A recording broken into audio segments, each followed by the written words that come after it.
At around 1:38 in the morning, the radar station went silent.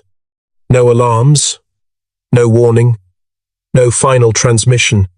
Japanese operators along the northern coast waited for the familiar pulse to return, the steady electronic heartbeat that told them the sea was clear. But the screen stayed black. Offshore, American warships should have been visible. Aircraft should have been detected. Instead, there was nothing.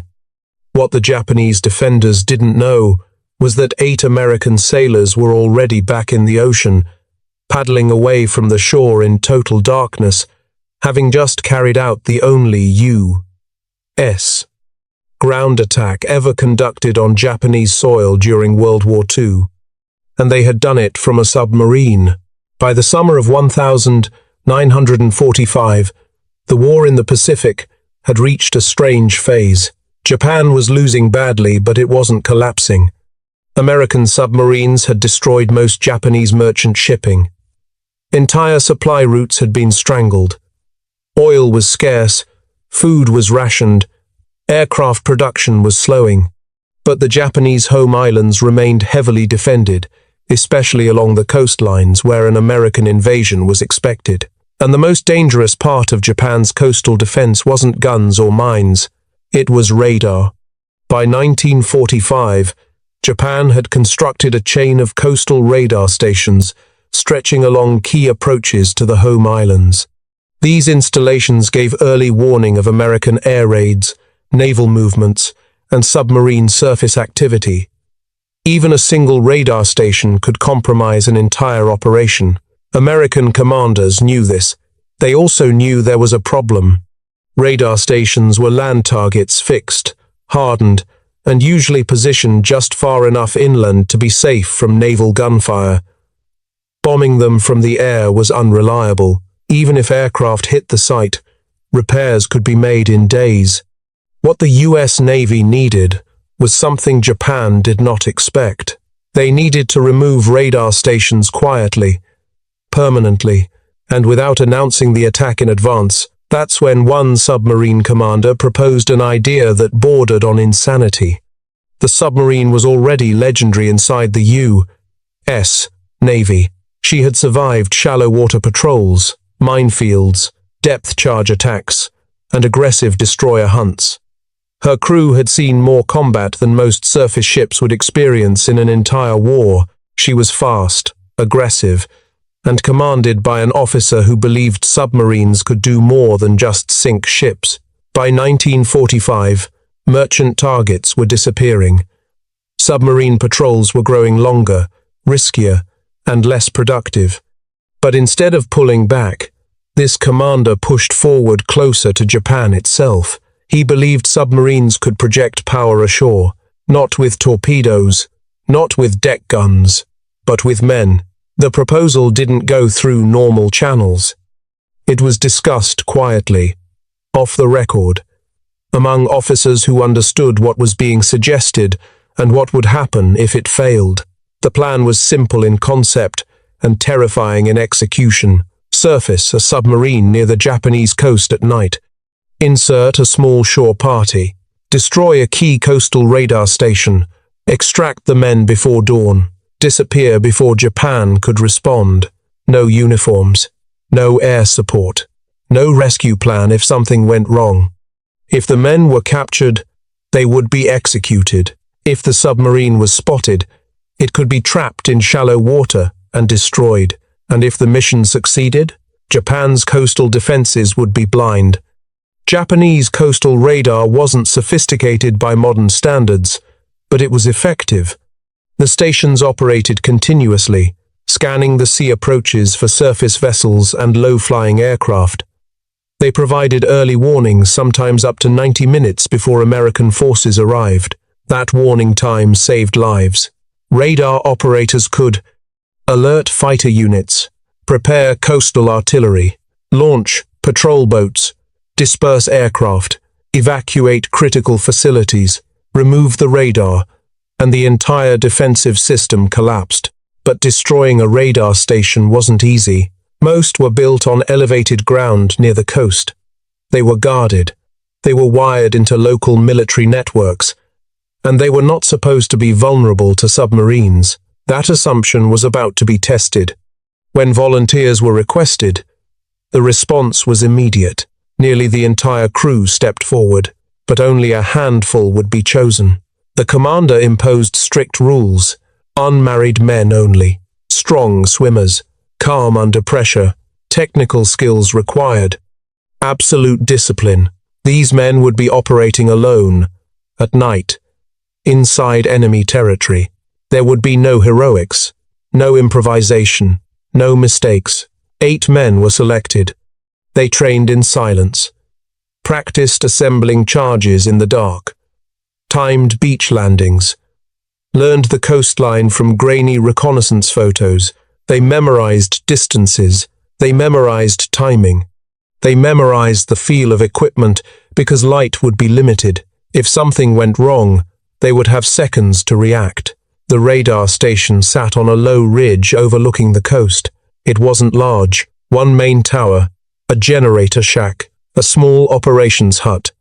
But its position made it critical. From this site, Japanese operators could track submarine activity along a wide section of coastline.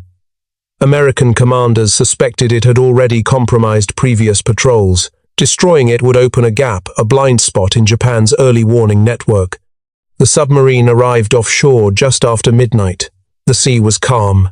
The moon was partially obscured. Cloud cover moved slowly inland. Conditions were as good as they would ever be. The commander gave the order. The submarine slowed. Engines reduced. Deck crew moved silently. 2 rubber rafts were lowered into the water. The shore party climbed in. No one spoke. The rafts moved slowly toward land. No lights, no radios, only paddles dipping into black water. Behind them, the submarine remained on the surface dangerously close to shore, in water barely deep enough to maneuver. If patrol boats appeared, there would be no warning. If the submarine was forced to dive, the men in the rafts would be stranded. Everyone understood the risk. The coastline grew darker, then larger. A faint outline of land appeared. They were about to land on Japanese soil. The rafts touched sand just after 1:10 a.m. The men pulled them ashore and melted into the darkness. Somewhere ahead of them, less than half a mile inland, a radar station continued to scan the sea, completely unaware that its last transmission was only minutes away. What happened next required absolute silence, perfect timing, and nerves that would not break, because once the first charge was armed, there would be no turning back. The submarine glided silently beneath the waves, a shadow in the vast Pacific. Its steel hull cut through the water with uncanny precision, like a predator stalking prey. On the deck above, the ocean stretched endlessly, and the horizon held no sign of life, no hint of the chaos that was about to unfold.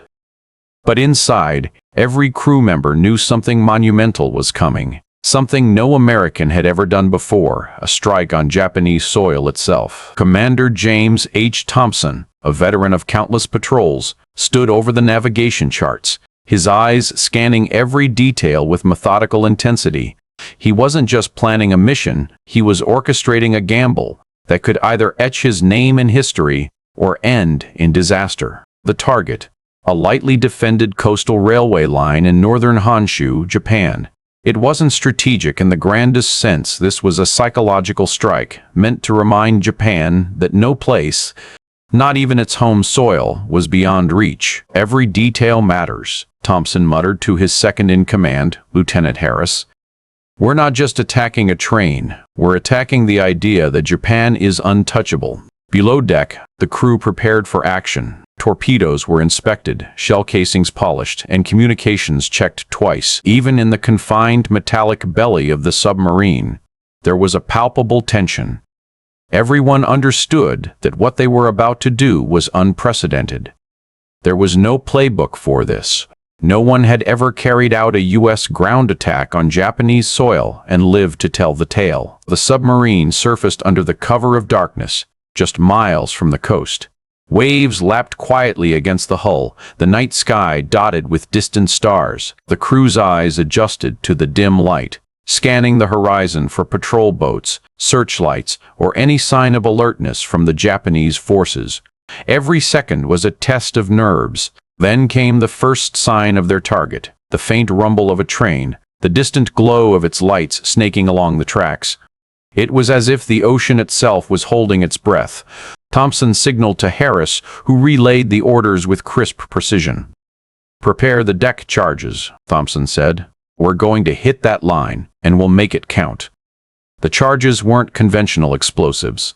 They were specially modified, designed to cause maximum disruption with minimal risk to the submarine itself. The men worked swiftly, methodically. Every second mattered. They knew that once the attack began, escape options would be limited. As they approached the coastline, Thompson took a deep breath. He thought about the millions back home, listening to news of battles and victories, believing the war was far from American shores. Tonight, that perception would change. On the surface, the submarine's shadow stretched across the water like a dark omen. The train, oblivious to the danger ahead, chugged steadily along its path, its rhythmic clatter echoing faintly over the waves. Thompson's crew checked one final time. All systems green, charges armed, torpedo tubes ready. "Engage when ready," Thompson whispered. His voice was calm, measured, but beneath it lay the weight of history. And then, with surgical precision, the charges were deployed. The sea erupted with controlled chaos. Explosions rocked the coastline, and the train screeched to a halt. Sparks flew. Smoke spiraled into the night sky. The crew watched from the submarine as their improbable mission became reality.